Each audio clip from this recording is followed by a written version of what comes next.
Assalamualaikum warahmatullahi wabarakatuh.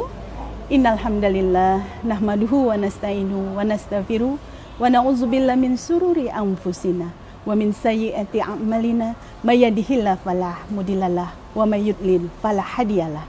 Asyhadu an la ilaha illallah wa asyhadu anna Muhammadan abduhu wa rasuluh. Salam sejahtera sahabat SCTV. Senang sekali berjumpa dengan pemirsa sekalian dimanapun berada.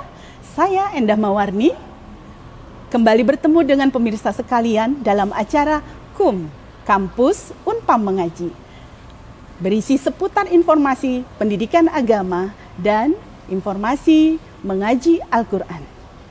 Selanjutnya, sebelum kita mulai, mari sama-sama kita membaca basmalah.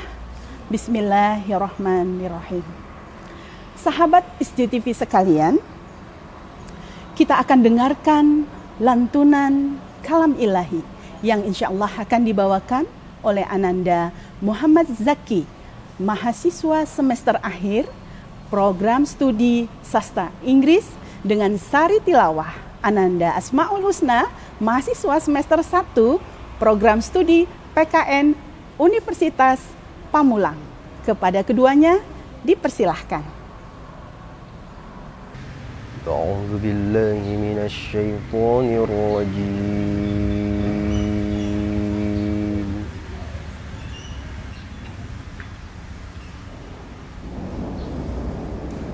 بسم الله الرحمن الرحيم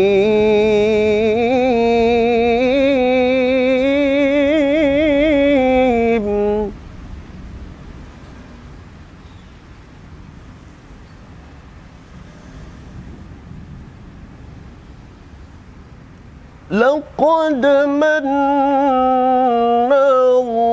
الله على المؤمنين إذ بعث فيهم رسولا من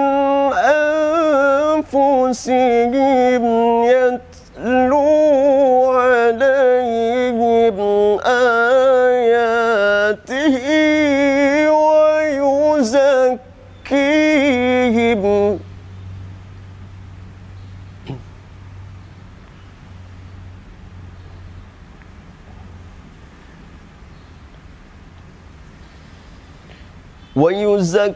ويزكيهم ويعلمهم الكتاب والحكمة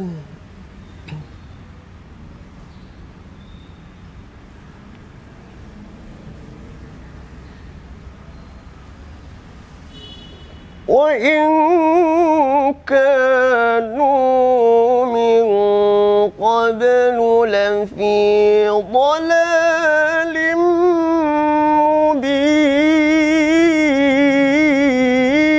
مبين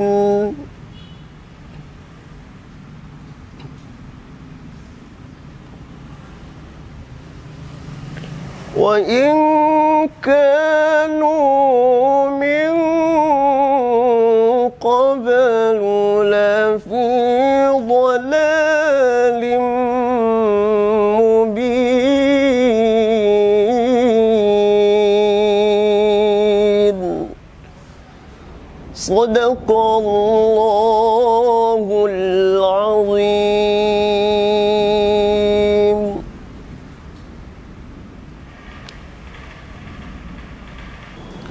Aku berlindung di bawah naungan-Mu ya Allah dari godaan syaitan yang terkutuk, dengan menyebut nama Allah yang Maha Pengasih lagi Maha Penyayang. Sungguh Allah telah memberi karunia kepada orang-orang beriman ketika Allah mengutus seorang Rasul Muhammad di tengah-tengah mereka dari kalangan mereka sendiri, yang membacakan kepada mereka ayat-ayatnya, menyucikan jiwa mereka dan mengajarkan kepada mereka kitab Al-Quran dan hikmah sunnah, meskipun sebelumnya mereka benar-benar dalam kesesatan yang nyata. Maha benar Allah dengan segala firman-Nya. Sadaqallahul azim. Dan apabila dibacakan Al-Quran, maka dengarkanlah baik-baik dan perhatikan dengan tenang agar kamu mendapat rahmat. Quran Surat Al-A'raf ayat 204. Sahabat SCTV, selanjutnya akan kita dengarkan salawat Nabi. Assalamu alaika zainal anbiya'i. Assalamu alaik, assalamu alaika zainal anbiya'i.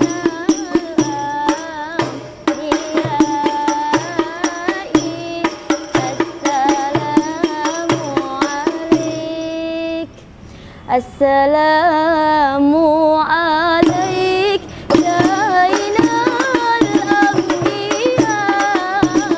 Assalamu alaik atqal atqiya.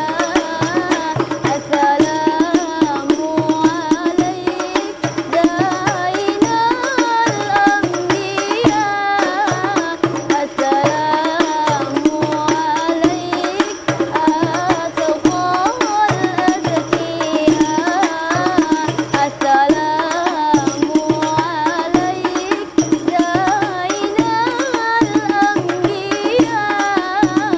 Assalamu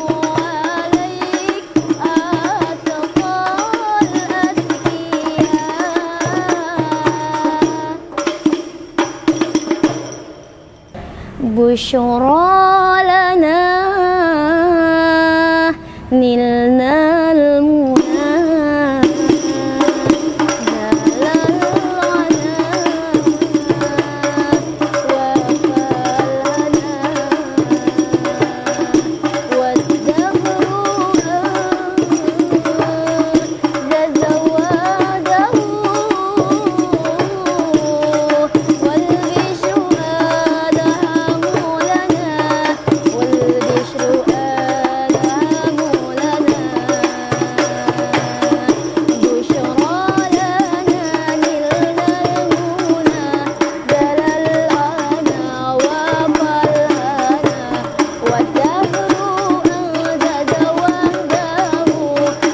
bishru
Subhanallah, dengan mendengarkan salawat, semoga senantiasa tercurah padanya syafaat kepada baginda Rasul Nabi Muhammad sallallahu alaihi wasallam.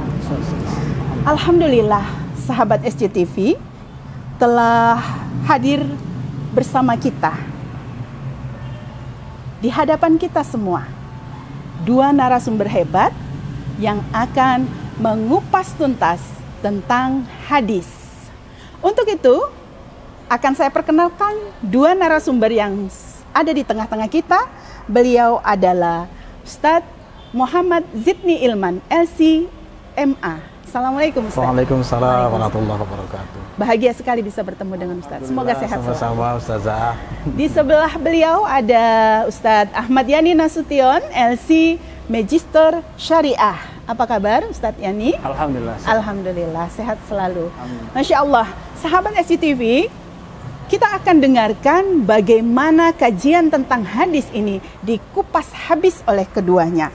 Tetapi saya ingin membacakan dulu beberapa profil tentang CV Ustadz Muhammad Zidni Ilman, LC-MA. Beliau adalah salah satu dosen di Prodi Teknik Informatika dengan lulusan S1 di Kairo, Masya Allah. Al-Azhar Kairo ya Ustaz? Ya, betul. Masya Allah. Kemudian S2-nya di PT IKI Jakarta. Pakai ki bukan kak ya? Ya, PT IKI. Baik. Kemudian beliau juga sebagai penasehat keagamaan dan pemimpin kajian Masjid Wisma Cakra. Juga masuk di organisasi Wasilah MUI. Dan saat ini mempunyai seorang putra. Benar ya? Betul. Didampingi oleh istri tercinta, Ibu Ani. Masih ingat istrinya namanya? Masih. Oh, Masya Allah, Ibu Ani Rahmawati ya? Iya, sudah terpatri itu. Masya Allah, Alhamdulillah. Nah, moto hidup beliau sangat menarik. Motonya adalah Allah menghadirkan semua manusia itu sama, yang berbeda hanyalah ikhtiarnya. Masya Allah. Terima kasih Ustadz Zidni sudah berada berkenan hadir bersama-sama kami.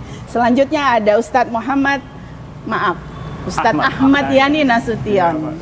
Aslinya Medan ya Ustadz? Iya Bu, benar. Alhamdulillah. Putranya ada 3 dengan seorang istri pendamping yang luar biasa.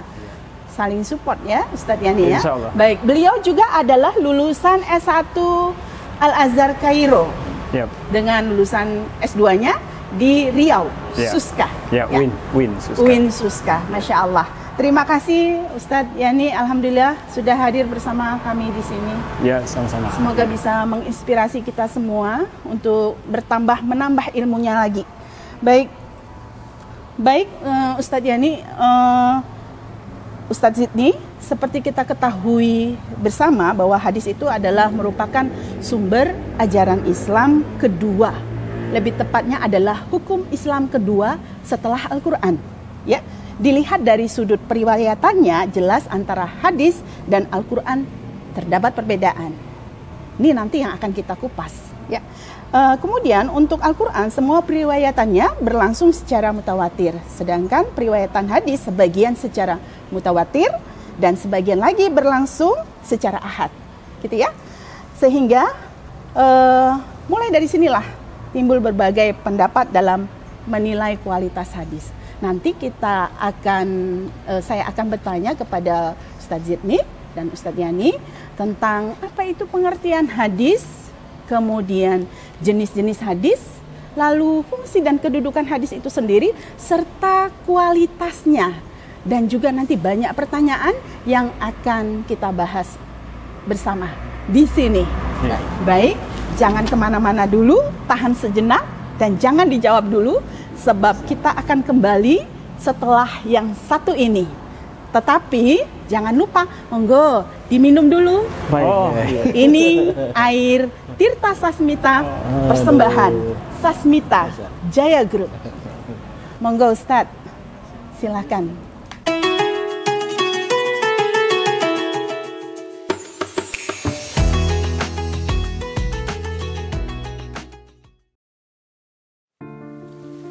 Jutaan manusia telah dan masih berjuang melawan COVID-19 di Indonesia. Banyak yang selamat, tapi ada yang meninggalkan kita. Bukan untuk menunggu giliran, tapi bagaimana untuk terus bertahan menjaga kesehatan.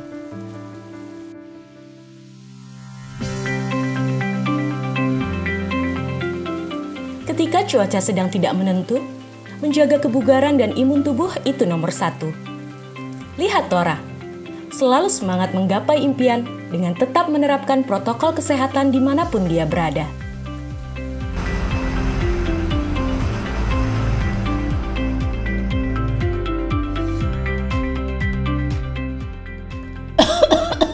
Inilah pentingnya untuk tetap waspada, dapat mencegah kita tertular virus COVID-19. Jurus sakti 3M. Mencuci tangan, memakai masker, dan menjaga jarak. Inilah jurus sakti mencegah penularan COVID-19.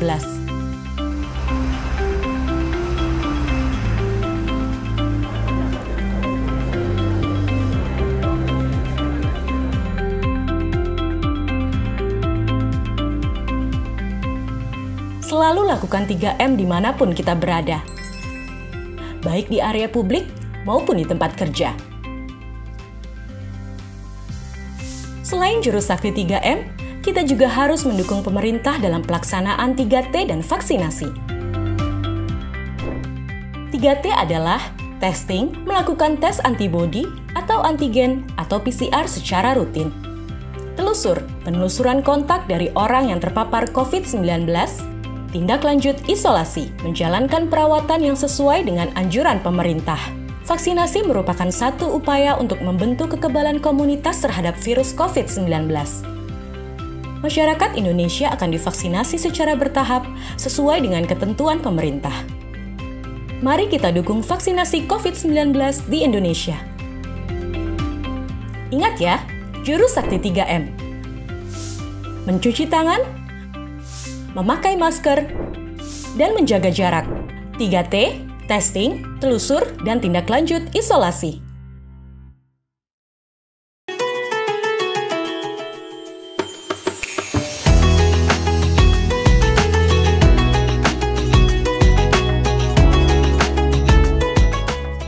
Sahabat SCTV, masih bersama saya, Endah Mawarni, dalam acara KUM, Kampus Unpam Mengaji. Selanjutnya akan kita dengarkan bersama-sama paparan singkat yang akan disampaikan oleh dua narasumber lulusan Al-Azhar Kairo. Yang pertama adalah Ustadz Ahmad Yani Nasution. Ustadz Ahmad Yani, cerita tentang hadis tadi di awal kita sudah sama-sama tahu bahwa hadis itu adalah sumber hukum kedua di dalam Al-Quran. Dapatkah Ustadz Ahmad Yani menjelaskan pengertian hadis itu sendiri? Kemudian nanti kita akan banyak mengeksplor lagi jenis-jenis hadis. Monggo. Makasih Bu.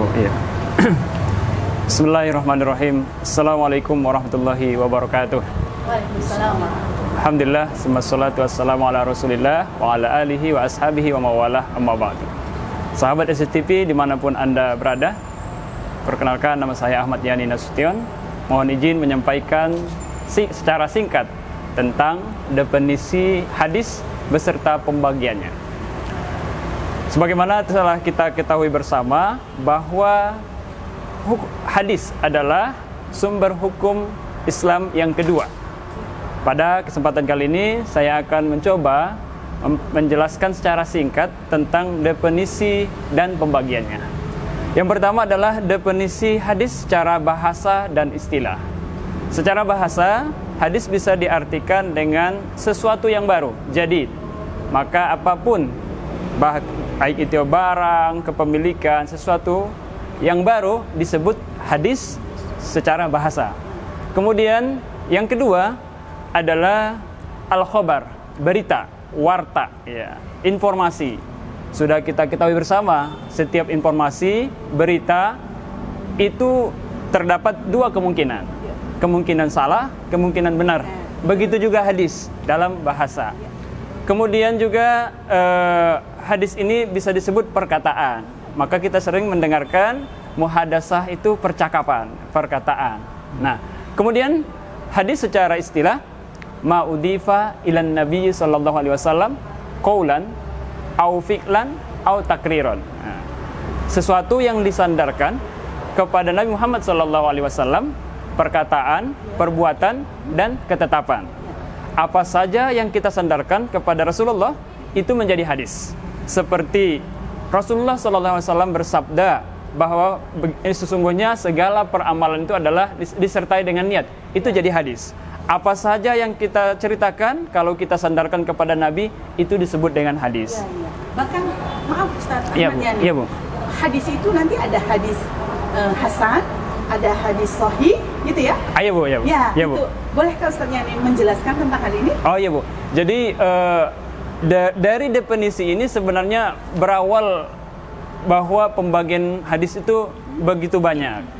Para ulama kita mengatakan membagi sampai kepada 4. Berawal dari definisi tadi, sesuatu yang disandarkan kepada Nabi. Karena setiap orang, tidak sedikit orang yang menyampaikan sesuatu, dia mengatakan bahwa itu dari Nabi, padahal tidak. Padahal dia berbohong. Hanya saja dia menyampaikan dari Nabi. Orang menyangkanya itu hadis. Oleh karena itu, para ulama hadis membagi hadis itu kepada 4. Yang pertama adalah hadis sahih, hasan, ya dhaif dan maudhu.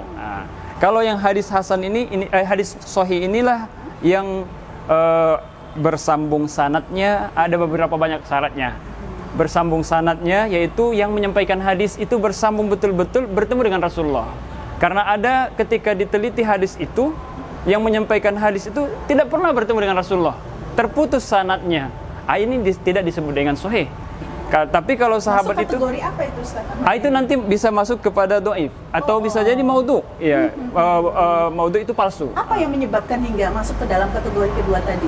Nah, kalau hadis sahih tadi itu bersambung sanadnya, kemudian adil dan teliti perawinya, kemudian jauh daripada langka, kalimatnya tidak lain, tidak asing. Kita yakin bahwa itu dari Rasulullah. Kemudian itu bersih dari sesuatu yang mengatakan bahwa itu bukan hadis. Illat disebutnya. Ya. Nah, kalau kita cacat. Jadi kalau kita masuk kepada hasan, berarti diadil dan teliti perawi itu di bawah sedikit dari perawi yang sahih. Baik, Masya Allah. Itu. Pemirsa, Ya. sahabat SCTV luar biasa. Ya, betul. Masih ada kelanjutannya, Ustaz Ahmad Yani, silakan. Ya, sedikit lagi bahwa kemudian yang ketiga adalah dhaif, lemah. Dhaif, ya. Kita bisa lihat salah satu daripada ciri dhaif itu seperti tadi, hadisnya perawinya mungkotik ya, sanadnya itu terputus. Sehingga itu bisa dikategorikan dhaif, lemah. Kenapa? Karena memang bisa dikhawatirkan itu tidak pernah disebutkan diutarakan oleh Rasulullah SAW. Seperti contohnya ya, hadis yang sangat sering beredar yaitu ketika kita bulan puasa, atau orang untuk beri motivasi untuk selalu puasa. Sumu tasihu, puasalah supaya kamu sehat. Itu dhaif. Ada yang mendaifkannya. Tapi bagi kita untuk memotivasi dan dilihat daripada segi kesehatan bahwa puasa itu sangat mendukung untuk kesehatan, ya gitu. Kemudian ada lagi yang terakhir, Bu, yaitu maudhu, palsu. Benar-benar ada yang maudhu itu diperiksa di hadis ini, ternyata cuma dia yang meriwayatkan, cuma satu-satunya dia yang meriwayatkan. Tidak ada selain dan ada lagi yang saking palsu ya, yang saking palsunya kita lihat di hadis maudhu, di hadis-hadis palsu tidak ada, saking palsunya. Begitu kira-kira. Apa contohnya hadis maudhu? Saya suka mendengar bagaimana itu tidurnya orang berpuasa itu ibadah. Bagaimana Ustadz Zidni menanggapi hal ini? Silakan Ustadz Zidni. Tidurnya orang berpuasa itu ibadah. Jadi kalau kita puasa tidur aja, biar masuk kategori ibadah. Apakah ini benar Ustadz Zidni? Jadi kita juga di dalam hadis itu tidak bisa memahami sesuatu itu tekstual gitu kan. Barangkali itu tujuannya adalah bukan untuk supaya orang itu menjadi tidur. Mungkin artinya sedang berbicara jangankan ngajinya, tidurnya saja.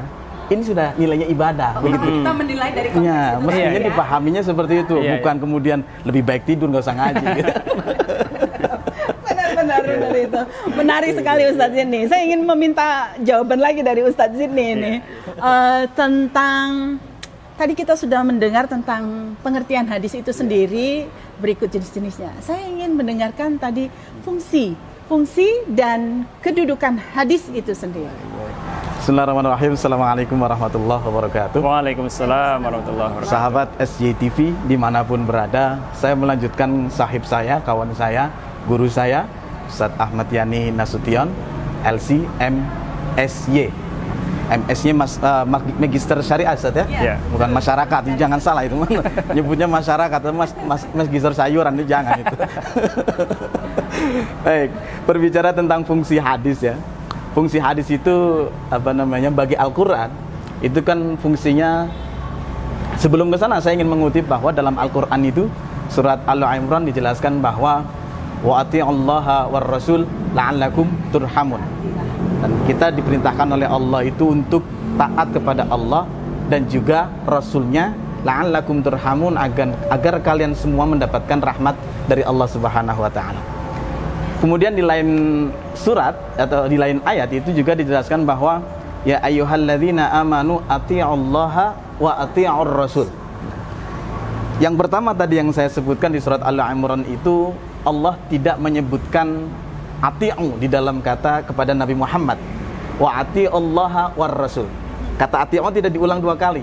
Kemudian di surat yang satunya ya ayyuhalladzina amanu ati'ullaha wa ati'ur rasul. Ati'unya diulang dua kali itu. Ketika kepada Allah diulang, kepada Nabi Muhammad sallallahu alaihi wasallam pun diulang. Ada perbedaan pemahaman tersebut. Yang pertama, ketika ati'u diulang dalam kepada Allah, diulang kepada Rasul, diulang, itu tujuannya adalah bahwa di situ Allah ini sebagai Tuhan dan Rasul ini sebagai penyampai. Nah, itu yang ati'u sama-sama diulang. Tapi kalau yang ati'u yang diulang hanya sekali, ati'ullaha war rasul, ati'unya Allahnya di situ sebagai Al-Qur'an, kemudian Rasulnya di situ sebagai hadis. Begitu. Jadi sebenarnya memang umat Islam ini diperintahkan untuk taat kepada Allah itu. Allah adalah Tuhan, juga Allah, dan juga apa yang merupakan hasil daripada karya Allah itu adalah Al-Qur'an.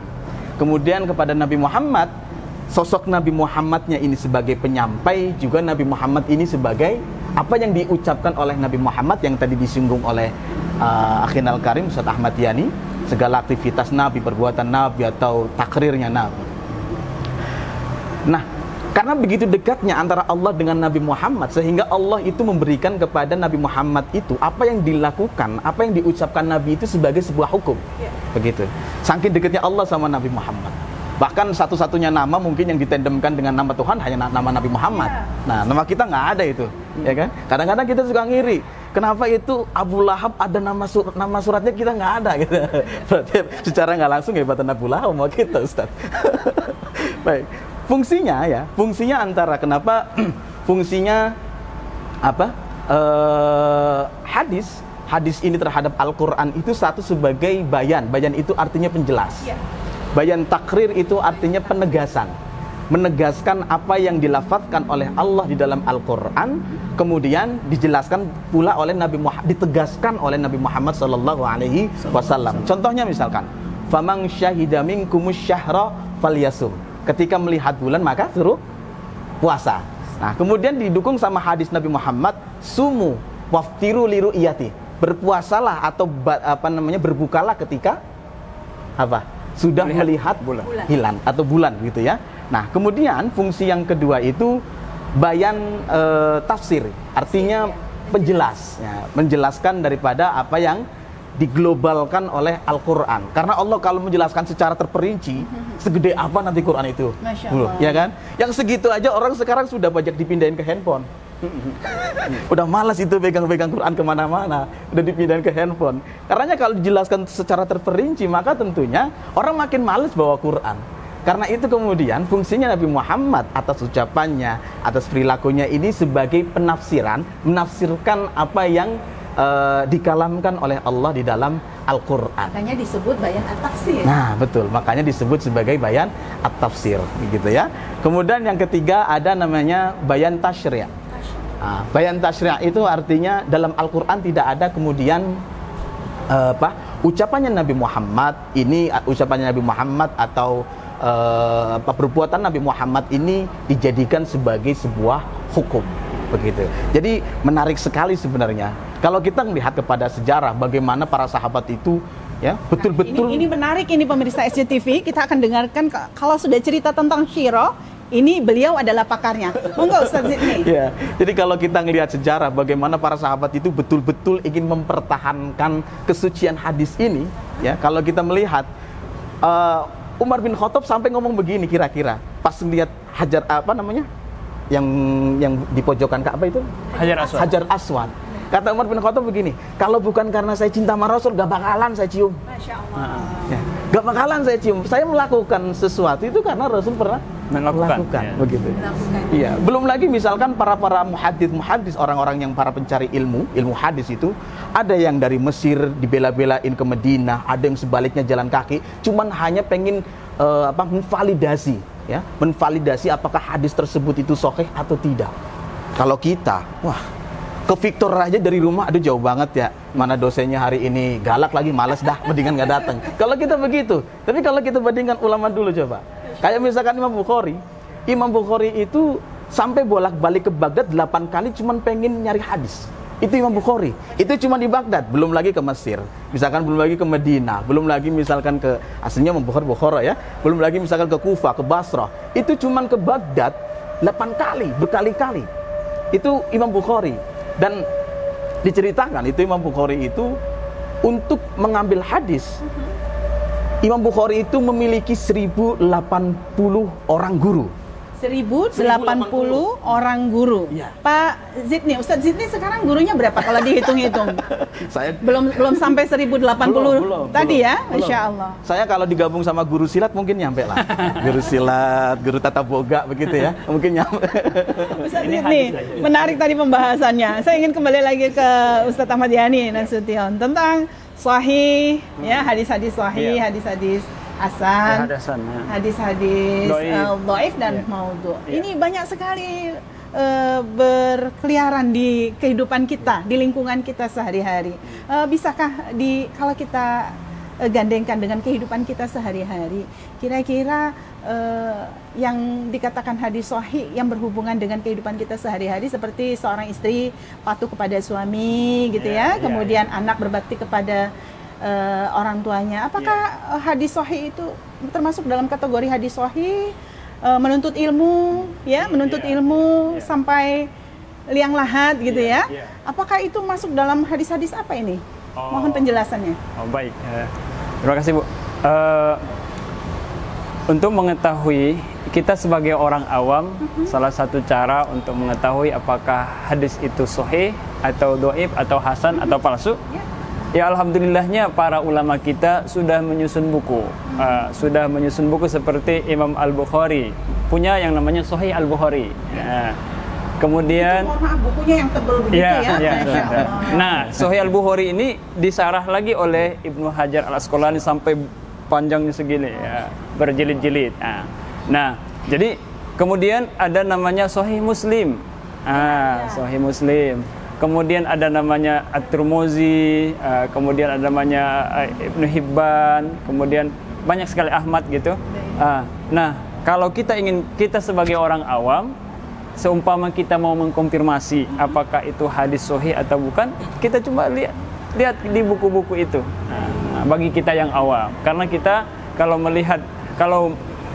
ingin memeriksa apakah itu hadis sahih atau bukan ilmu kita, maksudnya kita bukan kelasnya, bukan terlalu tinggi pembahasannya. Maka kita lihat aja, sekarang kan sudah bisa ada yang model PDF, ya kita konfirmasi aja, kita lihat Google, kita cari ada yang disebut dengan Sahih Bukhari, kita tinggal download aja PDF-nya. Sahih Muslim, kalau Sahih Muslim itu disarahkan oleh Imam An-Nawawi,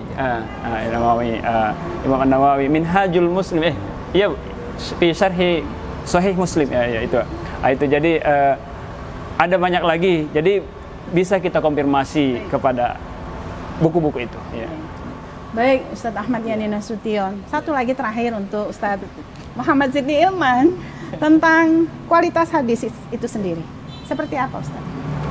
Kualitas hadis. mutawatir gitu ya, tingkatan-tingkatannya. Baik, kan pembagian hadis itu kan dilihat dari segi banyaknya perawi itu kan ada mutawatir, ada ahad begitu. Kemudian mutawatir itu ulama nanti berbeda pendapat. Ya, ada yang ingin saya tanyakan. yang mutawatir itu ada yang mengatakan jumlah paling minimal itu adalah dalam satu tabaqat itu satu tingkatan. Ya. Satu tingkatan itu jumlah paling minimal itu ada yang mengatakan 5. Perawinya. Ya, Imam Syafi'i mengatakan 5. Kemudian ada lagi mengatakan jumlah minimal adalah 10, ada lagi mengatakan jumlah minimal adalah 20. Itu mutawatir. Jadi kalau sebenarnya hadis mutawatir itu jumlahnya sangat sedikit sekali, Bunda. Hanya paling 150 saja. Dan kekuatan mutawatir itu hampir kekuatan hadis mutawatir itu setara dengan Al-Qur'an. Sama mutawatir itu tingkatannya menjadi qat'i atau disebutnya qat'iyul wurud begitu. Sama dengan Al-Qur'an, dan barang siapa yang kemudian mengingkari hadis mutawatir, kafirlah sudah itu orang. Gitu. Kafir sudah orang ya. Sekarang kan kafir sering disebut. Tapi ini kafir secara ilmu. Barang siapa yang kemudian mengingkari keqat'iyannya mutawatir, hadis mutawatir, maka sudah dihukumi kafir begitu. Itu kalau hadis mutawatir. Kalau hadis ahad kan hanya satu ya, Ustaz ya. Yeah. Hanya satu saja begitu. Gitu. Baik, Masya Allah. Sahabat SCTV, banyak sekali ilmu yang harus kita ambil dari kedua narasumber ini. Sumber hukum Islam kedua, Al-Hadis, menjadi perbincangan yang sangat menarik saat ini. Banyak pertanyaan yang belum sempat terjawab. Jangan kemana-mana, kita akan kembali setelah jeda iklan berikut ini. Ustaz, monggo diminum kembali air mineral Tirta Sasmita, persembahan Sasmita Jaya Group.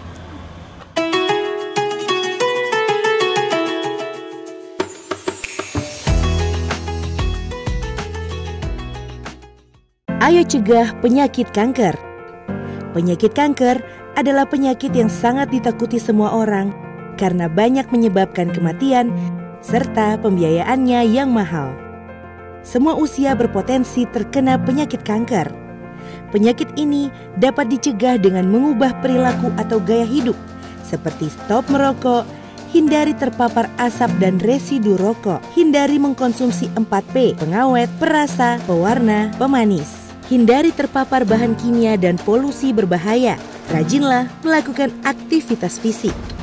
Menerapkan perilaku hidup bersih dan sehat. Lakukan deteksi dini secara berkala. Karena Anda bertanggung jawab terhadap kesehatan diri Anda. Jangan tunda. Ayo hidup sehat untuk cegah penyakit kanker.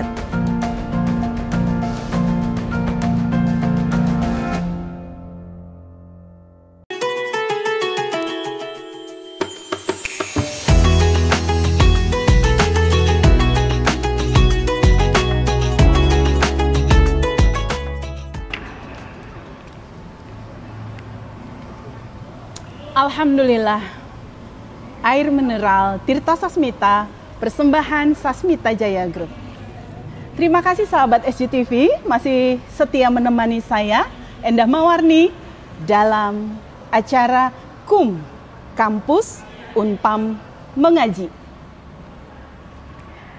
Alhamdulillah, sahabat SCTV masih bersama saya di hadapan pemirsa sekalian, Ustadz Zidni dan Ustadz Ahmad Yani Nasution. Tadi kita sudah dengarkan beberapa penjelasan dari dua narasumber kita tentang pengertian hadis, kemudian kualitas hadis, fungsi dan kedudukannya. Saat ini kita akan masuk pada sesi tanya jawab. Baik, Ustadz Muhammad Zidni Ilman, LC-MA. Terima kasih masih setia menemani kami, juga Ustadz Ahmad Yani Nasution. Pertanyaan saya akan saya tujukan kepada Ustadz Ahmad Yani Nasution, LC Magister Syariah. Yang pertama, tentang tadi kita sudah membahas ya Ustadz Yani tentang pengertian hadis, kualitasnya, kemudian ada fungsi dan kedudukannya. Saya ingin sekali mendengarkan bagaimana kira-kira penjelasan Ustadz Ahmad Yani tentang jenis-jenis hadis itu sendiri. Seperti kita ketahui ada hadis qauliyah, hadis fi'liyah dan hadis Takririyah. takririah. Ustaz, punten, mohon dijelaskan berikut kiranya bisa disampaikan kepada kita contoh-contoh dari ketiganya. Monggo Ustaz Yani. Baik, terima kasih sahabat SCTV dimanapun Anda berada. Terima kasih atas pertanyaannya.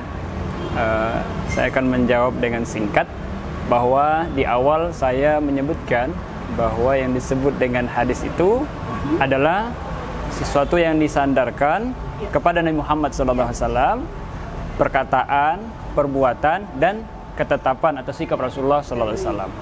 Nah, yang dimaksud dengan perkataan itu sesuatu yang disabdakan Rasulullah, yang langsung memang Rasulullah berkata seperti itu. Contohnya seperti hadis tentang niat. Qala Rasulullah sallallahu alaihi wasallam, innamal a'malu binniyat wa innamal likulli imri'in ma nawa, dan seterusnya. Jadi itu disebut dengan qauliyah, ya, perkataan. Hadis qauliyah. Kemudian yang kedua itu perbuatan. Jadi Rasulullah para sahabat selalu melihat gerak-gerik Rasulullah dimanapun. Salah satunya gerak-gerik sholat. Masya Allah. Gerak-gerik sholat. Ya, gerak-gerik sholat. Jadi dari gerakan Rasulullah lah para sahabat belajar tentang sholat. Bagaimana Rasulullah dalam satu hadis itu, pertama Rasulullah berdiri, kemudian takbir. Ini diceritakan oleh sahabat ke kita dalam sebuah hadis itu, bahwa Rasulullah begini loh kalau sholat. Nah, maka Rasulullah juga mengatakan apa? Sallu kama ra'aitumuni usolli. Ya, sholatlah kalian seperti kalian melihat saya sholat.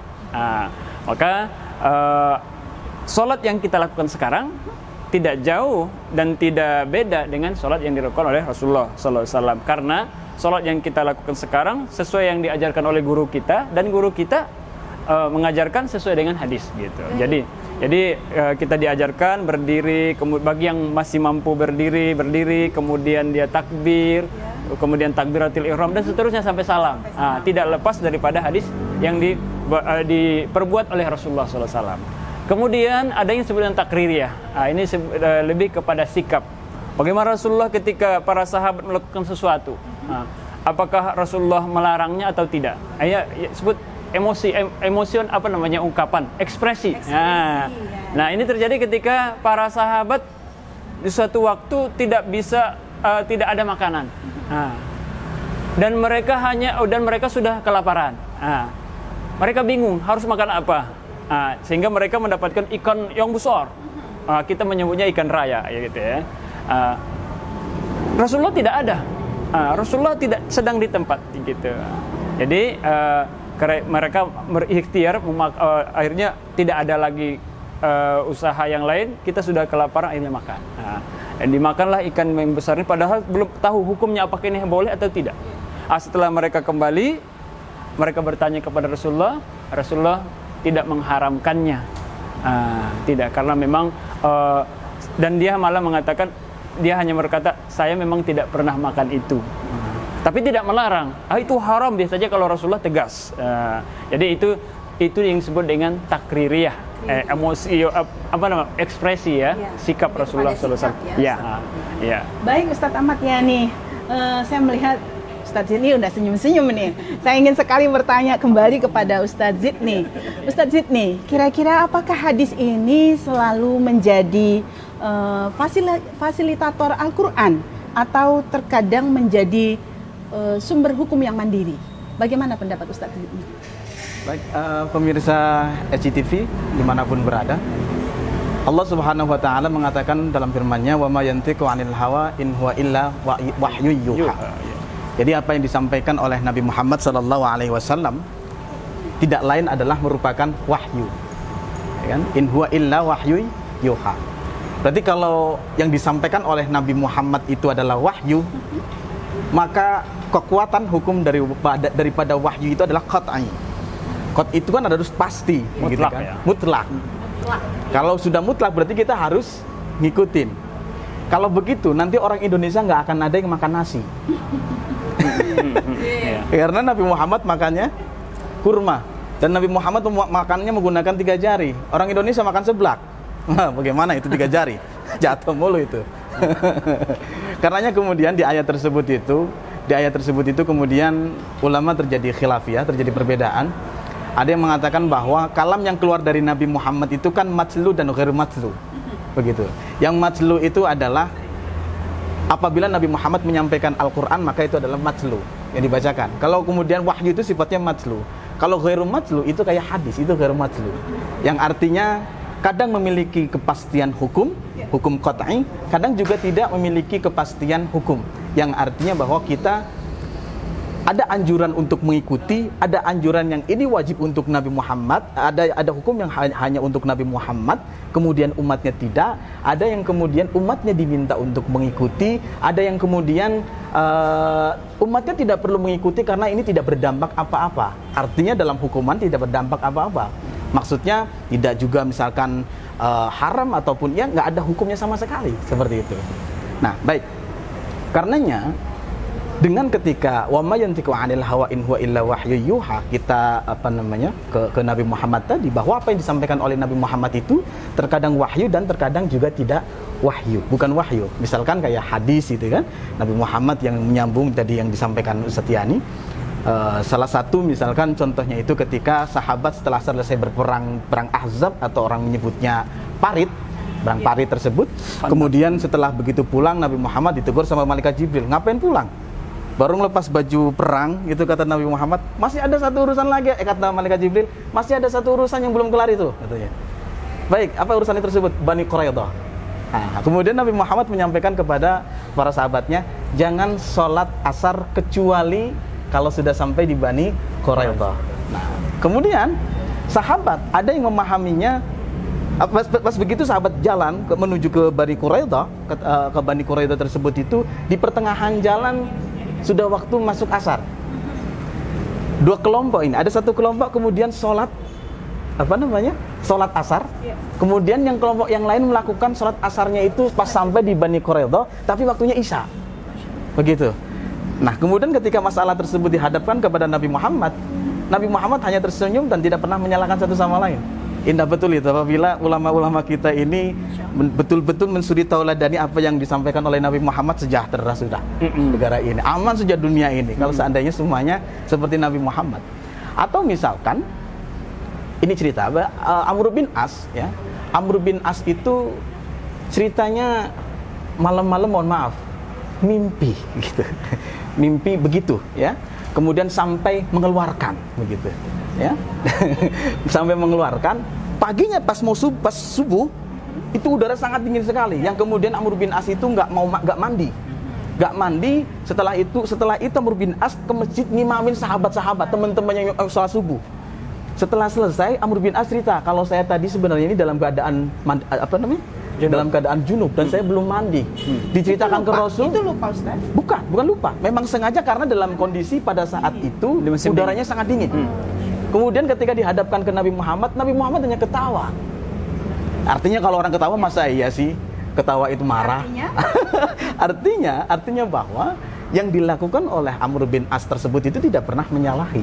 Seperti itu. Kadang-kadang ijtihad itu kan, sahabat itu berijtihad sekalipun hidup di zaman Nabi. Begitu. Dan Nabi Muhammad tidak pernah kemudian itu salah, tidak. Seperti itu. Jadi itulah yang dinamakan bahwa hadis itu kadang-kadang terjemahan daripada Al-Qur'an, kadang-kadang hadis itu adalah hukum mandiri. Artinya hukum mandiri tersebut itu misalkan kita lihat deh bagaimana tata cara makannya Nabi Muhammad itu dalam Al-Qur'an kan tidak dijelaskan. Ya, betul sekali. Kan kita hanya diperintahkan untuk makan yang halal lagi baik. Bagaimana makanya masuklah fungsi hadis tadi ya, sebagai betul. Pokok bayan tasyri' ya. Bisa yang penjelas juga. Begitu. Bunda. Masya Allah. Menarik sekali ya kalau kita dengarkan cerita-cerita tentang syarah Nabawiyah tadi. Ustadz Ahmad Yani, kembali lagi. Saya ingin bertanya kepada Ustadz Yani, apa hukumnya mengamalkan hadis dhaif? Monggo Ustadz. Baik, hadis dhaif, hukum mengamalkan hadis dhaif, para ulama berbeda pendapat. Ada yang mengatakan boleh, ada yang mengatakan tidak boleh. Sepanjang apa tuh kriterianya? Sebelumnya memang kalau kita berbicara hukum selalu ada khilafiyah begitu karena dia fikih, tidak lepas dari khilafiyah. Selalu ada perbedaan. Iya, perbedaan pasti ada. Nah, jadi tapi jumhur ulama, mayoritas ulama membolehkannya dengan niat fadhailul amal. Hanya untuk kita beramal, untuk motivasi kita untuk beramal. Maka dalam buku-buku itu kadang-kadang ada banyak hadis dhaif, siapa yang mengamalkan ini maka dia ciri-cirinya begitu. Akan dibalas berapa ribu ganjaran dan seterusnya, dan termasuk juga nanti itu sebagai kadang-kadang ciri-ciri daripada hadis dhaif. Biasanya yang model-modelnya motivasi itu cenderung ke hadis dhaif, tapi diperbolehkan selama tidak melanggar syariah gitu. Gitu. Baik, Masya Allah. Ayo. Luar biasa ya penjelasannya. Satu lagi Ustadz Zidni, boleh diminum dulu? Boleh. Air mineral Tirta Sasmita, persembahan Sasmita Jaya Group. Rasanya menyejukkan, menghilangkan dahaga, Masya Allah. Ustadz Zidni, kita sudah membahas tadi tentang hadis, ya, kemudian kualitas, fungsi, dan kedudukannya. Ini saya ingin menanyakan kepada Ustadz Zidni kembali, bolehkah kita menjadikan hanya Ustadz Zidni, hanya Al-Quran saja sebagai sebagai sumber hukum Islam? Saya ulangi, bolehkah kita menjadikan Al-Quran, hanya Al-Quran saja sebagai sumber hukum Islam? Monggo. Kenapa? Sebagaimana saya pernah dengar tentang kelompok ingkar sunnah, sebagaimana mereka ini suka mengingkari penggunaan hadis sebagai dalil. Monggo. Pertanyaannya boleh sama enggak, berarti jawabannya cuma itu ya. Kalau enggak ya boleh begitu. Enggak boleh udah kelar. Baik. Ingkar sunnah itu adalah kelompok atau sebuah kelompok yang anti terhadap hadis. Karena dianggapnya bahwa hanya Quran saja sudah cukup begitu. Ada jadi zaman sahabat sudah ada yang seperti itu sebenarnya. Jadi kalau sekarang ada yang koar-koar misalkan cukup sholat 5 waktu tidak ada dalam Al-Quran misalkan, nah itu berarti salah satu ciri-ciri begitu. Lagi viral itu ya, tapi kita lebih spesifik lagi ya. Apakah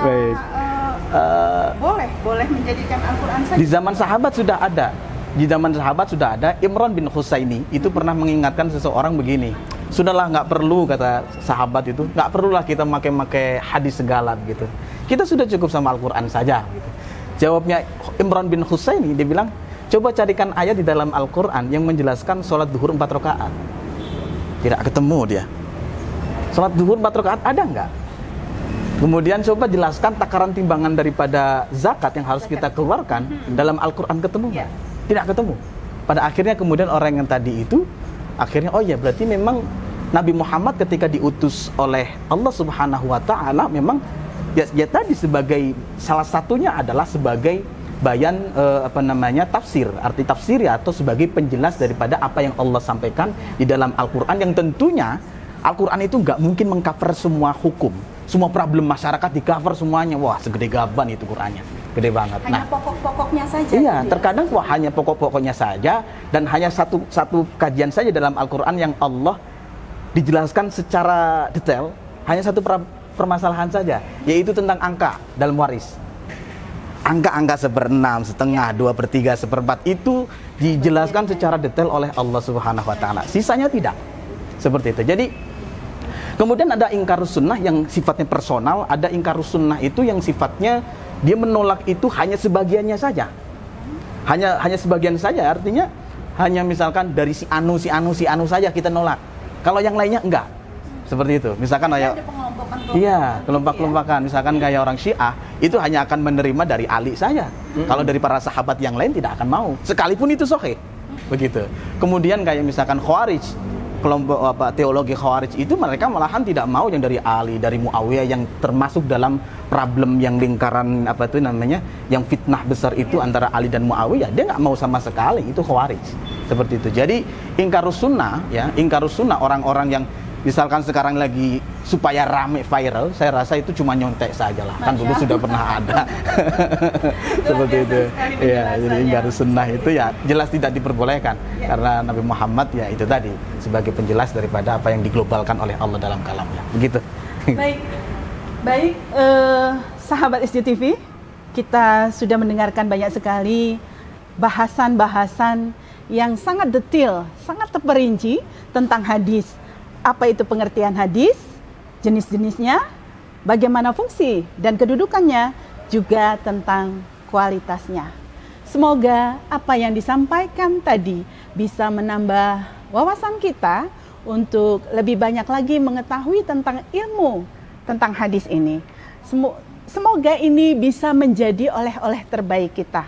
Terima kasih Ustadz Zidni dan Ustadz Ahmad Yani. Banyak sekali oleh-oleh yang kita dapat hari ini. Tentunya kami bagikan hanya khusus untuk pemirsa SJTV yang kami sayangi. Jangan kemana-mana, kita akan kembali sesudah yang satu ini. Terima kasih Ustadz Zidni, Ustadz Ahmad Yani, monggo diminum air mineral Tirta Sasmita, persembahan Sasmita Jaya Group.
Sahabat SJTV yang dirahmati Allah, alhamdulillah akhirnya kita sampai pada kesimpulan. Perlu kita ketahui bahwa hadis adalah sesuatu yang disandarkan kepada Nabi, baik berupa perkataan atau perbuatan, juga persetujuan atau sifat. Dengan tadi juga sudah dibahas beberapa jenis hadis, ada hadis qauliyah, takririyah, dan fi'liyah. Juga tadi Ustadz Zidni dan Ustadz Ahmad Yani sudah menjelaskan juga tentang fungsi dan kedudukan hadis sebagai bayan at-takri, bayan at-tafsir, dan bayan at-tashri. Nah, jelaslah bagi kita bahwa di samping Al-Quran, hadis adalah sumber hukum Islam yang kedua, yang wajib diikuti oleh setiap muslim.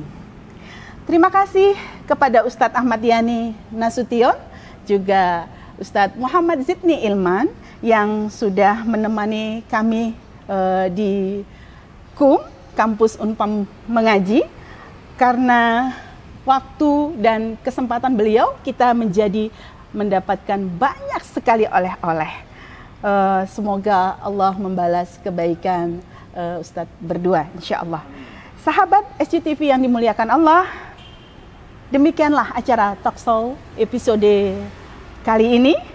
Semoga informasi yang kami sampaikan dapat menambah wawasan kita semua dan menjadi manfaat untuk kita di kehidupan kita sehari-hari dalam hal mengetahui seperti apa hadis, seperti apa Al-Quran, dan seperti apa ijtihad sebagai sumber hukum Islam. Jangan lupa untuk terus saksikan KUM Kampus Unpam Mengaji di setiap episodenya. Insya Allah, tema yang akan dihadirkan begitu sangat menarik. Terima kasih. Akhir kata, saya Endah Mawarni beserta dua narasumber pamit undur diri. Terima kasih sekali lagi atas perhatiannya. Mohon maaf lahir batin. Wabillahi taufik wal hidayah. Wassalamualaikum warahmatullahi wabarakatuh. Ustadz, monggo diminum kembali air mineral Tirta Sasmita, persembahan Sasmita Jaya Group.